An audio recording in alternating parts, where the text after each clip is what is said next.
stres nggak punya pekerjaan. Iya. Makanya aku feel apa yang sampean rasakan itu aku bisa merasakan. Iya. Punya job di rumah cuma satu data. Terus ada kerjaan tapi merasa stres banget. Iya. Karena untung yang digunting alis saya. semua ini digunting. Rambut. Rambut. Untung hatinya nggak digunting ya, Mbak. Masih. Bojoku juga gitu, Mbak. Kerjaannya nggak ada. Boring. Wis siap-siap. Kita siap-siap. Iya. Mbok apa wae digawe rame. Nyapu di rumah omahe lombo. Barangkali kan nek biasanya kan di restoran. Paling tanganku buset-buset nyapu. Abuh ha. Nah, Nyapu sepet iku lho, Mbak. Abuh ha kene aku. nah kan. Iya, Jal. Terus aku kan kudu piye? Sindu omah dhek ya. Itu stresnya gini ya. Dia kalau dideketin itu kayak orang, kita tuh kayak orang jijik gitu loh. Kayak menjijikan bagi dia gitu. Gitu loh. Gimana sih, Be? Tapi dulu interview depan-depanan gitu. Kan kita kan nggak merasa nggak enak ya kalau dia sendirian kerja, kita kan pengen bantu gitu. Tapi pas kita di deket dia tuh saya deket dia tuh kayak apa sih gitu loh, kayak macam gitu loh ekspresinya gitu. Jadi Yang tangan yang dia tuh suaminya. pacarnya. Yang tanda tangan. Iya. Iya. Berarti kalau yang tanda tangan pacarnya bukan dia, makanya dianya yang nggak mau. Nah, pacarnya pingin nyenengin yang tapi di rumah. yang di interview itu saya sama dia gitu. Sama yang ceweknya. Tapi pas di rumah gitu. Buat teman-teman semuanya yang nggak kepingin ada kerjaan ini, ganti ini kerjaannya Mbak ya. Nanti kita kasih alamatnya majikannya. Cuma satu data ya. Sing kerjaannya males-males dan dapat duit. Nah, Mbak em milih kerjaan yang banyak, yang rajin gitu kan. Malahan Biasanya sibuk kan jaga anjing, cuci aja banyak gitu. Terus di situ ngedeketin aja kayak orang apa sih lu deket-deket gitu. ada memang yang karakternya nggak mau diem. Sampai termasuk sing aku jangan dianggurin gitu kan. Aku Jadi ini tenaga kerja sia-sia gitu kayak terus. Nah, ini berarti kan orang baik. Sing orang nggak baik kan aku nggak mau kerja tapi aku dapat duit. Kalau jaga anak kan enak, walaupun nggak kerja kan kita ada kesibukan gitu. Nyiapin. Jangan Beres-beres. biarkan mbaknya ini cari job yang nyaman. Pasti nanti yang dipotong apanya lagi nanti, yang digunting apanya lagi nanti, habis digunting semua. Makanya kan kerjaannya lama-lama. Iya, hard working itu emang kayak Kan gitu, kerjaannya biasa sebelum-sebelumnya kan lama-lama toh. 4 tahun. Majikannya seneng semua. Ada yang dijaga, kemarin kan ada jaga anjing 3. Yang jaga anjing 3 itu kenapa kok nggak lanjut lagi? Kan dia kan bilangnya perusahaannya bangkrut. Dulu kan dia kan kayak jual rumah itu. Apa sih namanya? Properti. Nah, kan dulu tuh dia orang kaya banget ya. Nah, pas Covid itu dia langsung bangkrut. Jadi dipindahin kantornya ke rumah. Jadi udah nggak usah gitu. Maksudnya nggak perlu pembantu lagi. Soalnya kan anaknya udah gede. Terus anjingnya juga kan nurut gitu, nggak nakal-nakal, orang cuman kecil-kecil gitu kan. Jadi dia bisa handle sendiri. Nggak ditinggalin. Orang saya nggak masak. Yang masak Dia. dadai. Saya khusus anjing, jaga anjing gitu. Saya cuma ngeliatin anjingnya, pokoknya jangan sampai ke dapur gitu, nggak boleh luka. Ya udah saya main aja sama anjing, dia masak. Nanti dada yang masakin sampean ya? Iya. Selama 2 tahun. Luar biasa. Tapi enjoy aja ya, Tapi karena gini, ada yang dijaga. Aku penasaran. Sebegitu enaknya hidup sama ini apa sebelum-sebelumnya sampean susah? Susah. Kejawab pertanyaannya. Karena gini loh Mbak, ada ketika ada fase di mana aku ngerasa seneng nggak sama di Hongkong, seneng, enak majikanku baik semua. Terus aku bertanya kan, ini untuk balance kan, ini untuk memberikan gambaran orang yang merasa hidupnya selalu susah. Nah begitu saya tanya kan jawabannya sampai susah banget, susah kan? Sampai ke sawah nyari kerjaan yang kayak mengutin itu apa padi itu, keprik ya, keprik gitu kan, sisaan orang gebot itu, terus aku yang ngambilin gitu. Dijual paling laku cuma 3.000 1 kilo. Bukan 2.000-an lah 1 kilo itu 1 kilo. Gabah ya. Gabah.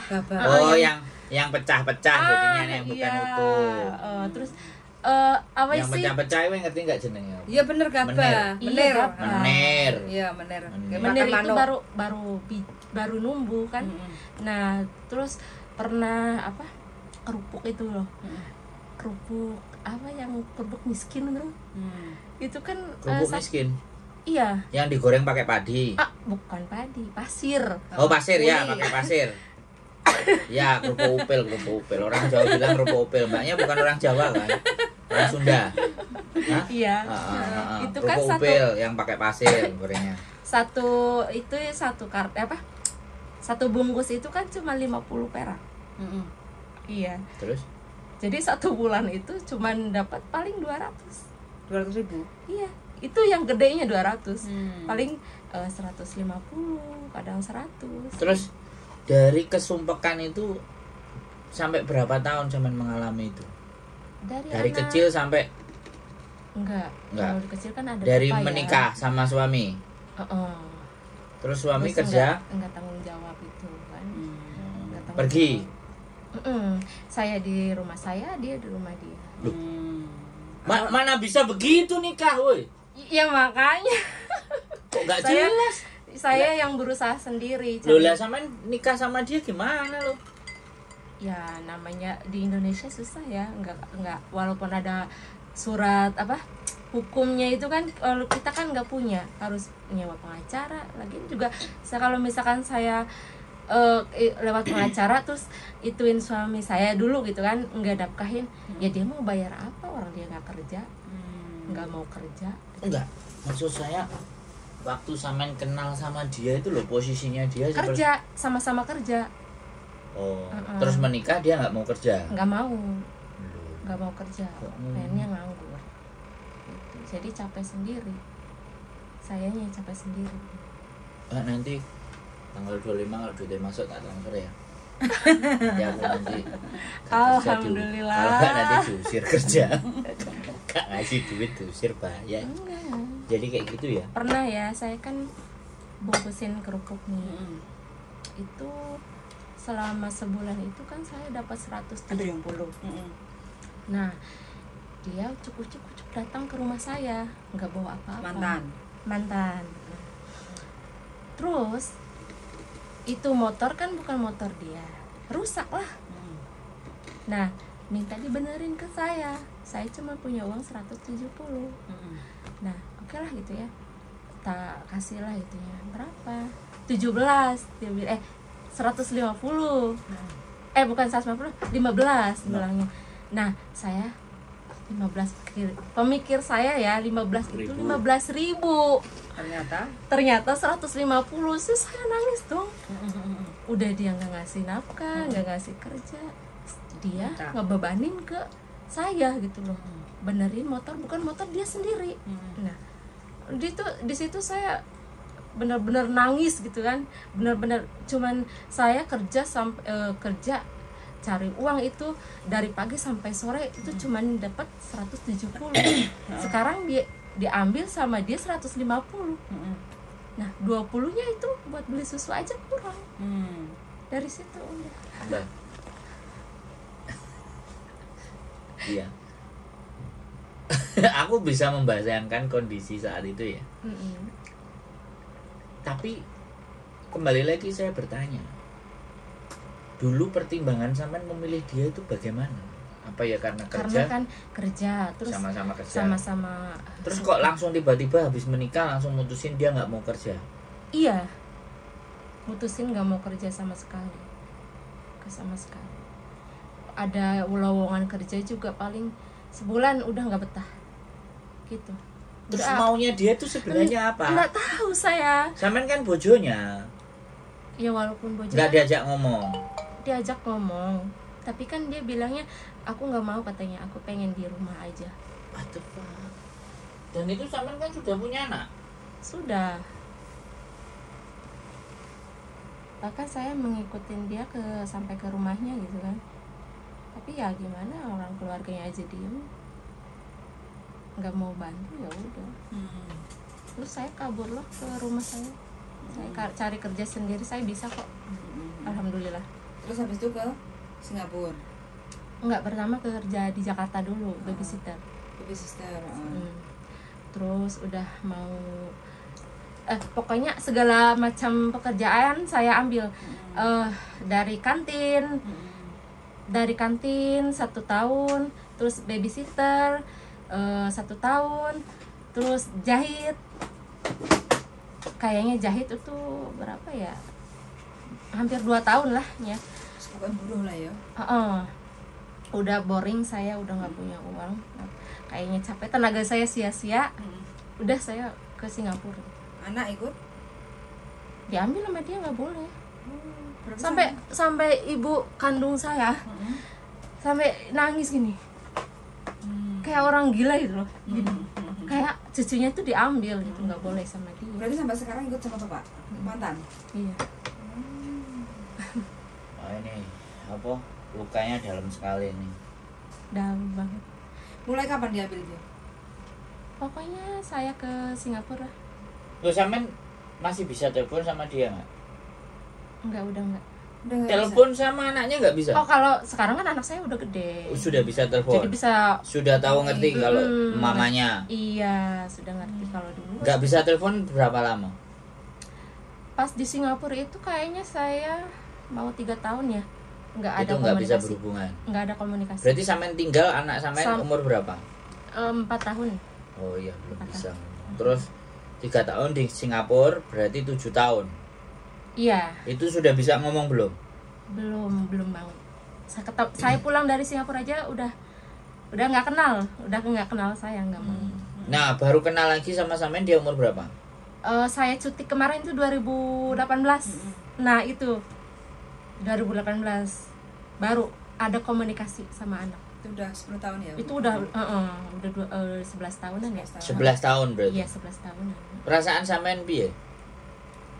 Udah legowo ya, udah diikhlasin gitu. Enggak, waktu aku ngerti sampean bisa menerima. Tapi pada saat pertama kali ketemu lagi sampean pulang di 2018 sama dia, yang sampean rasakan itu dia sampean jemput, apa dia yang nyamperin sampean, apa orang tuanya, bapaknya nganterin ke tempat sampean? Saya nggak berani ke sana ya, karena kita kan belum resmi cerai. Nah, terus? Jadi saya nggak mau dipakai lagi nih ya, saya nggak mau.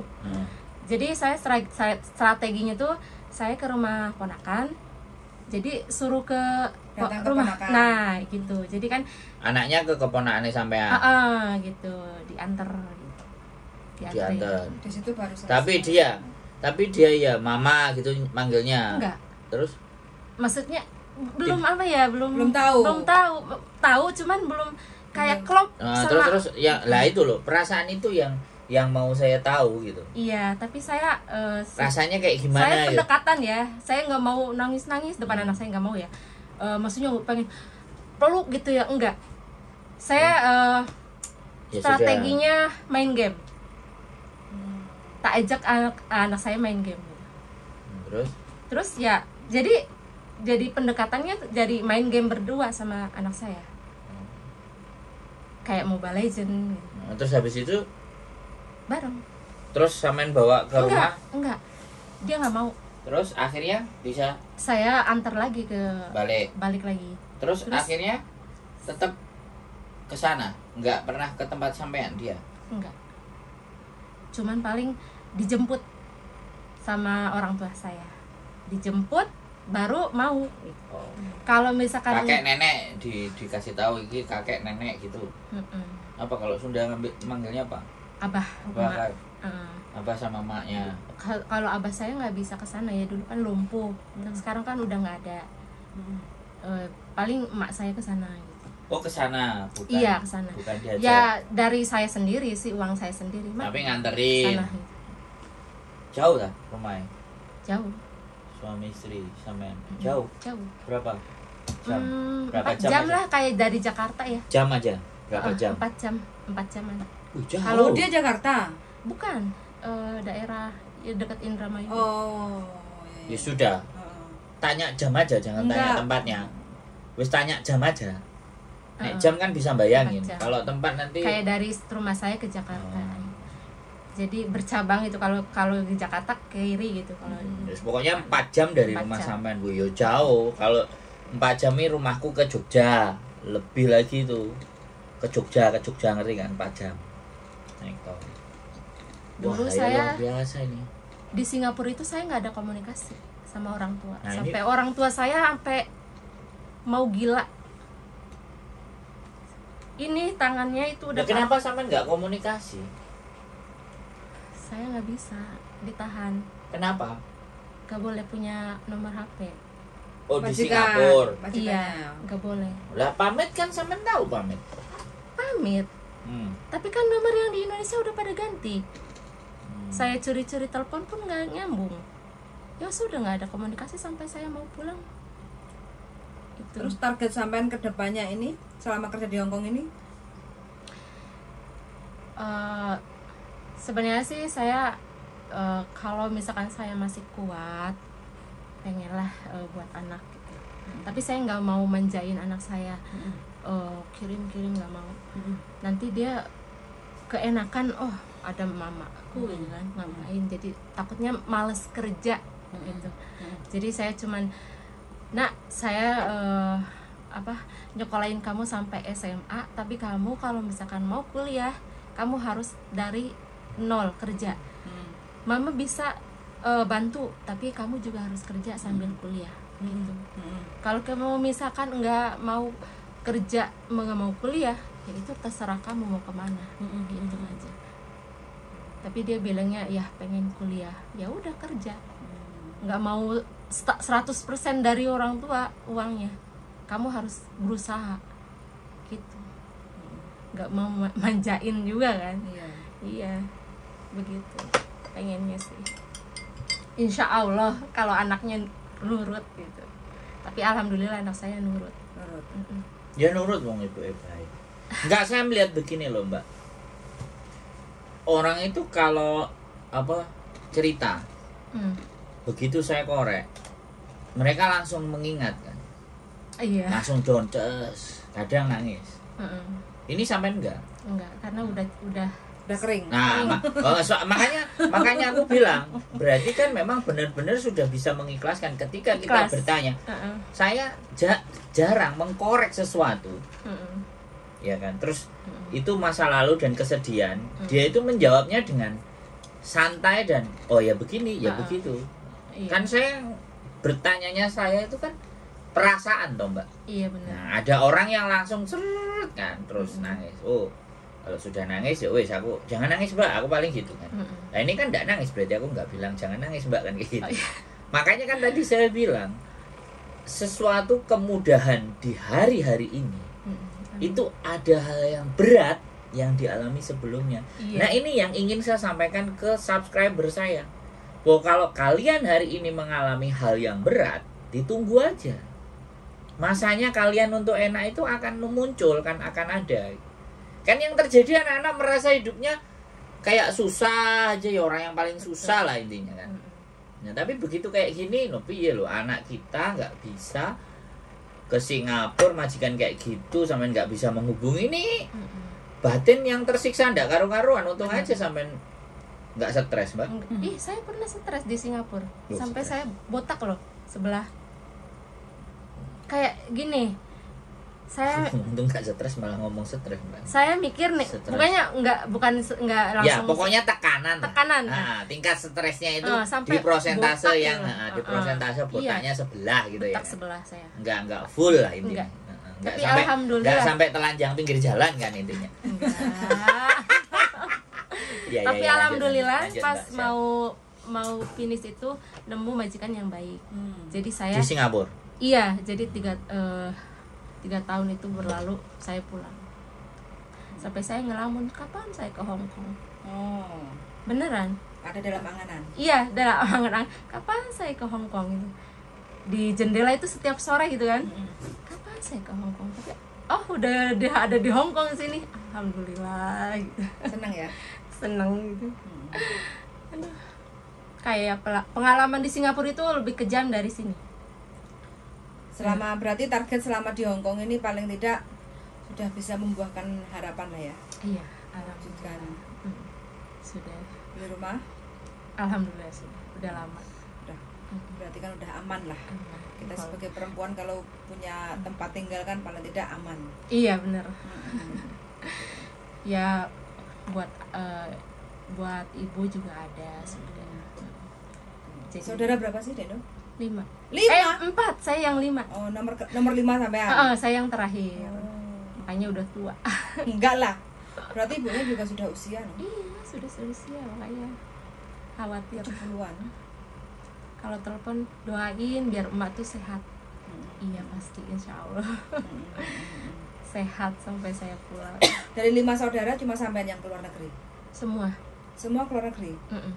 Semua. Hong Kong? Enggak ada yang mau. Terus? Karena di sana itu ya, di tempat saya itu kan agamanya tuh kental gitu. Jadi Arab. Enggak ada yang enggak ada yang kasih. 4 ke Arab. Berarti 4 semua perempuan. Iya. 5 perempuan. Sekarang sudah ada di rumah, sudah ada yang di rumah. Yang semua, menikah. Di rumah. Yang satu ada di Arab sekarang. Yang satu? Masih di sono? Kerja di sono? Iya. Udah lama. Kakak sampean? Iya, kakak kandung. Belum menikah? Udah. Kan saya yang terakhir. Kakaknya juga udah menikah? Sudah pada nikah, udah pada berumur lah gitu. Tapi yang nomor apa ya, keempat ya? Ketiga apa keempat ya? Yang sebelum saya keempat. Dia nggak bisa nggak bisa ke luar negeri soalnya punya penyakit dalam. Cuman yang Oke, saya nanya lagi nih.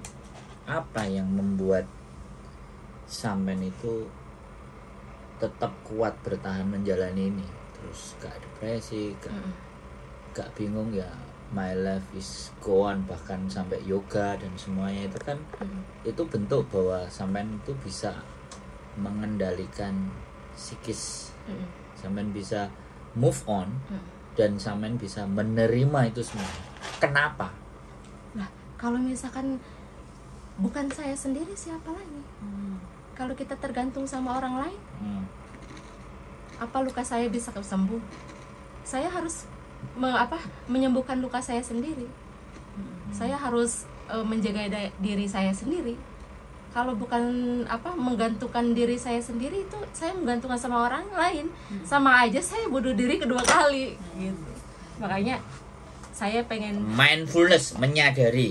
Benar, menyadari. Saya harus menyadari. We live must be go on. Hidup saya harus terus berjalan. Benar. Hidup kita harus terus jalan.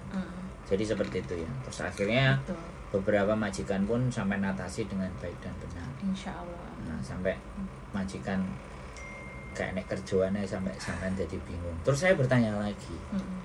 Dari apa yang sudah sampean alami, perspektif ya, cara pandang sampean terhadap laki-laki itu jadi kayak gimana? Antipati kah? Kalau antipati males enggak. Lah, atau bagaimana? Kalau antipati enggak, males enggak. Cuman dibolak-balik dihitung kembali. Nah, seperti enggak kayak di awal, enggak kayak awal. Dihitung ya intinya. Dihitung. Diprediksi, dihitung nanti akan kayak gimana. Tapi masih ibaratnya melihat seorang laki-laki ya nggak ada masalah gitu ya. Nggak ada masalah, cuman diperhitungkan tuh lebih tinggi dari yang sebelumnya. Gitu. Memutuskannya harus berkali-kali dipikirkan. Betul. Berarti artinya wis dengan sendirinya aman. Betul. Bukan nggak mau lagi sama laki-laki atau nggak mau lagi berumah tangga, enggak. Jadi dipertimbangkannya itu bener-bener banyak banget gitu. Jadi ya makanya kadang-kadang gini Mbak, feeling laki-laki sama perempuan kan beda. Makanya begitu ada anak proses ya. Bojoku kadang-kadang feeling sama nggak feeling gitu. Nah makanya kan aku ngomong sama sampean, "Sik, tahan dulu Mbak. Kelihatannya istriku oke. Jadi dia liburnya besok. Kamu masuk jam berapa? Saiki jam piro? 5:30 loh." Jadi kan seperti itu. Makanya ya kembali lagi bahwa intinya bahwa hidup terus berjalan, dan ini sampean nggak tahu mau sampai kapan. Nggak tahu. Ada di Hong Kong. Pokoknya sampean hanya menjalani hidup saya sendiri. Tapi planning, rencana ke depan kan pasti kayak misalnya mau punya aset, mau beli apa, mau dikumpulin tabungannya, mau dibuat apa kan ada toh. Nggak perlu disebutkan, nggak apa-apa. Pokoknya ada ya tinggal dijawab. Ada ya. Ada, sudah direncanakan ya. Sudah direncanakan. Sudah ada soalnya. Sudah jalan. Sudah jalan. Tapi kan saya kan buat diri saya sendiri kan. Jadi ya saya berdoa buat saya sendiri biar sehat. Jadi kalau misalkan saya masih sehat ya. Tapi nanti kalau pulang anak dibawa ke rumah ya pasti. Ya, atau nggak tahu atau sekolah. Saya nggak memaksa. Nggak memaksa anak saya untuk di saya ataupun. Tapi kan sampean mau pulang kan. Kasih info aja. Mama kasih mau info pulang. aja. Kalau misalkan Mah lagi sekolah nih, tanggung, apalagi mau ujian kan. 1 Desember itu ujian akhir. Jadi ya saya nggak mau. Ya sudah. Karena 4 jam soalnya kan nggak mungkin kalau dia nggak libur karena sekolahnya ada di sana. Iya, saya juga. Tapi yang biayai anak sampean apa mertua atau suami atau gimana? Barengan. Oh ya pokoknya kasih. Sampean ada setoran buat dia. Ada. Jadi nggak mau tergantung saya. Saya bukannya saya pelit ya, sama anak sendiri saya nggak mau gitu. Harus kan dia punya bapak, harus tanggung jawab. Saya aja nggak dinafkahin, saya nggak keluar. Masa sama anak sendiri dia nggak bisa? Nggak, tapi ada nggak cerita kayak kebencian bapakmu itu begini? Nggak pernah, saya nggak pernah. Saya nggak pernah ke anak saya. Ya sudah. Pokoknya kita tidak bisa jadi satu. Mama di sini, bapak. Iya, saya nggak pernah. Bapak kamu kayak gini, bapak kamu kayak enggak. Tapi ada. Ini belum ngasih tahu ya kalau sampai mau pulang. Belum ada info ya. Tapi sering teleponan. Ya anak udah gede ya, dulu aja susah. Padahal udah dibeliin handphone sendiri, tapi ya. Oke. Bisa dimaklumi. Apalagi anak laki-laki kan ya. Ya, oke. Luar biasa. Orang tua sampean yang perempuan masih ada? Masih, alhamdulillah sehat. Berarti besok pulang di tempat orang tua. Perempuan apa? Rumah sampean sendiri? Rumah saya sendiri. Ada ya? Ada. Sekarang yang nempatin? Yang nempatin ya kosong. Dikontrak no? Enggak, kosong. Saya nggak mau kosong ini.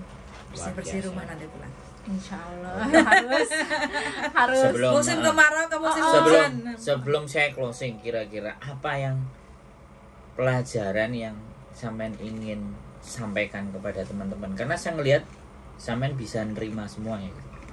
Bisa nggak saya minta sampean untuk kasih pesan buat teman-teman penonton saya? Kasih pesan apa ya? Mungkin beda pendapat, beda pikiran ya. Kalau saya sih, kalau sebagai saya ya jangan menggantungkan hidup pada laki-laki. Maksudnya tuh saya nih pengen cepet-cepet nikah gitu, biar beban saya berkurang. Maksudnya kalau misalkan itu jangan memaksakan. Jangan buru-buru. Takutnya banyak kayak yang penipuan kan. Takutnya terbuai sama laki-laki, jatuhnya penipuan. Kitanya yang ringan. Benar. Pernah mengalami ditipu laki-laki? Enggak. Alhamdulillah kalau misalkan ditipu soal uang itu enggak. Ditipu laki-laki yang kedua kali, ketiga kali? Belum. Jangan. Harapan jangan ya, Mbak ya. Enggak, sebenarnya, Mbak. Kalau orang kayak sampean menurut saya ditipu dan tidak, feelingnya kan sudah lebih. Oh iya. Ya kan? Sudah bisa ngerasain. Benar. Sampai kemana? Kalau ataupun sudah kepilih dan ini udah nggak bener, udah tak selesaiin aja. Sampai tetap berdiri tegak kan. Artinya, bagaimana sih saya? Yes. Jadi seperti itu ya. Buat teman-teman semuanya, ini cerita dari mbaknya bahwa bukan hanya hidup kalian yang susah ya. Jangan pernah merasakan bahwa kesedihan itu kok hanya menimpa kalian. Banyak di luar sana masih orang-orang yang punya hati yang remuk, hancur, lebur, dan gak karu-karuan. Tapi kembali lagi, selama nafas kita masih dihembus, maka kesempatan untuk memperbaiki segala sesuatunya itu masih ada. Dan tidak pernah putus asa. Dan mbaknya juga ngomong bahwa tidak antipati terhadap laki-laki atau makhluk yang berjenis laki-laki. Betul. Tapi lebih diperhitungkan lagi, dihitung secara matang dan masak. Jangan sampai kegagalannya itu bisa 2 kali. Walaupun 2 kali ya berarti kan dikasih kesempatan untuk mencoba yang ketiga kan. Terus kalau ada yang nggak ketiga ya keempat. Intinya jangan pernah merasa gagal, karena kegagalan itu bukan sesuatu yang menyedihkan. Keep stay tune my YouTube channel and see you next video. Bye.